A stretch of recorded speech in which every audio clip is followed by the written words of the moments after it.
Hello বন্ধুরা, আজ আমি তোমাদেরকে শেয়ার করব আমি কিভাবে তালের বড়া বানালাম। তো সবার প্রথমে আমি এক এক করে সবগুলো তাল সুন্দরভাবে ছুলে নিচ্ছি।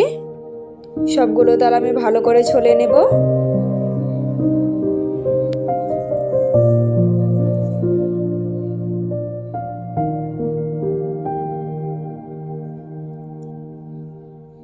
সবগুলো তাল ছোলা হয়েছে পরে আমি তালগুলোর মধ্যে ভালোভাবে চুন মাখিয়ে জল দিয়ে ঢেকে রেখে দিব কয়েক ঘন্টার জন্য।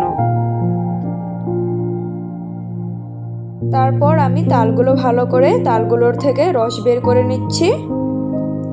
তারপর রসগুলো বের করে একটা গামলার মধ্যে ঢেলে নিলাম সুন্দর করে রসগুলো। তারপর যেগুলো দরকার প্রয়োজনীয় সামগ্রী তাল বানানোর জন্য সেগুলো উপকরণ আমি এক এক করে সুন্দর করে ঢেলে নিচ্ছি তালের রসটার মধ্যে।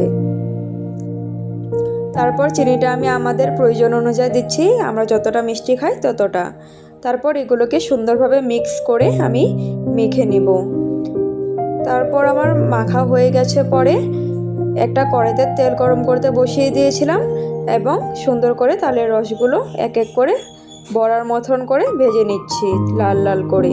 তো খেতে কিন্তু ভীষণই টেস্টি হয়েছিল। Bye bye.